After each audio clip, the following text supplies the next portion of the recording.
Okay, I just want to go through a very kind of small little element of what Matt Schofield does. So it's a simple idea, but he does it quite a lot, and it can kind of open up kind of some interesting sound and ideas in a blues progression.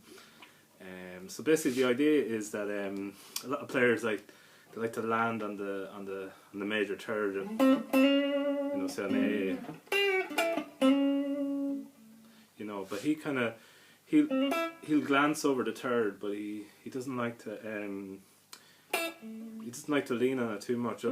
So what he does do is he plays that minor. So it's just in A, so it's 4, 5 on the G string back to the root. And what he'll do is so on A, right, something like this, he'll play so the 7th on the A string, 4th on the D, 7th on the D, so that's the 5th, and the root is there. So, and then he'll quickly slide up to the so slide up from the minor to the major third, right? So 5th to the 6th, so then up to the 5th fret on the B.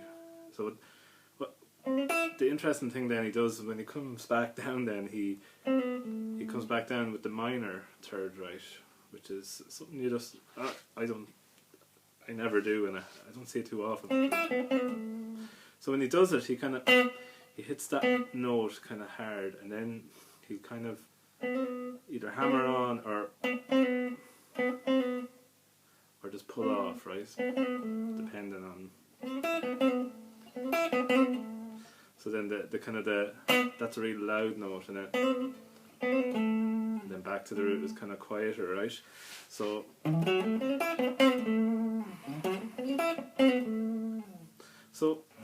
that's fair enough, like, so but if it gets interesting if we look at that, right, in the kind of the up here, this A major shape, right, so this we're using kind of like the E shape bar chord, right, but here if we use the A shape, right, so the same principle, right, we won't bother with that, we're just so we're just going just that bit, right, so just through the arpeggio. So it's the 14th, and then slide up 13th to 14th, so that's our major third there, minor to major, up to E, so 12th fret. So when we're coming back down, we're going to come back down on the minor third.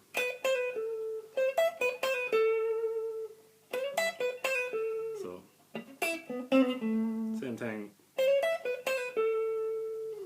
So the reason I show you this is, right, so if we're in a blues, right, so when we go to the D, right, he'll use that idea over the D, right, so you get really interesting sound. That's not a sound you hear, or the music I listen to. It's not really. It's a subtle little thing, but you don't really hear it. And it kind of in his playing, when you listen, you kind of think he's playing all this jazzy outside stuff, but little things like that are what kind of where those sounds are coming from, right? So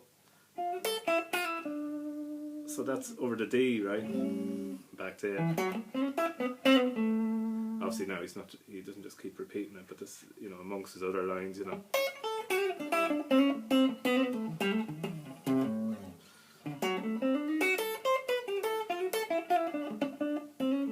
So see, I changed from the A to the D there, right?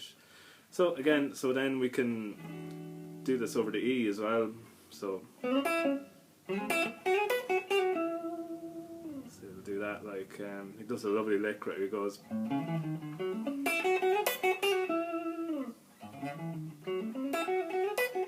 I'll show that in a separate one, like. But anyway, the key here is, again, you're getting a real interesting sound, right? So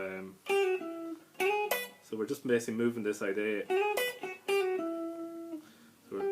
So 8 to 9, and then 7th on the first string, and then 7 on the B string, pull off 8 to 7, and land on the 9 there, which is a root. root over E, so we're just spelling out this chord. We do the same over the D again.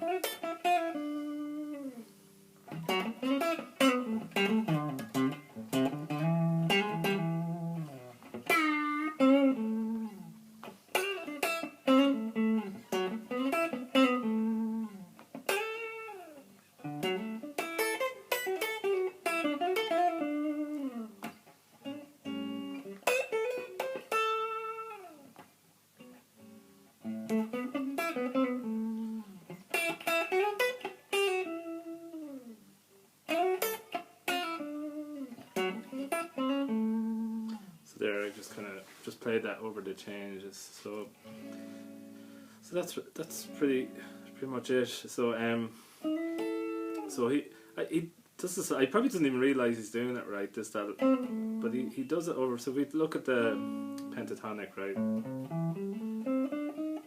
the blue like 7, 8, 9, right. So he plays in this position a bit, right. So he's kind of going. So he's going 9, 9, 7, and then the 10th fret, right? Which is this. So he's going major. Then he's going minor. He's not going up there. So you see him doing that little move, right? But he kind of uses this kind of shape, except he's doing it over here, right, in a blues scale. So.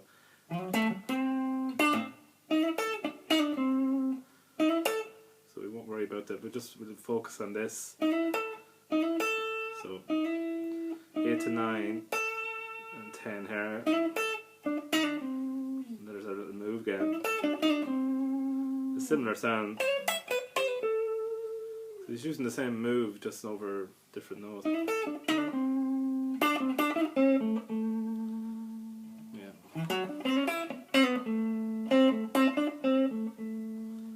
Two different sounds, so he's using again similar, just kind of similar move, right? Just so it's kind of major to minor one.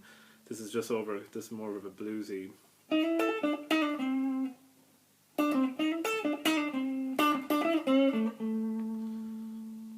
So yeah, that's pretty much it.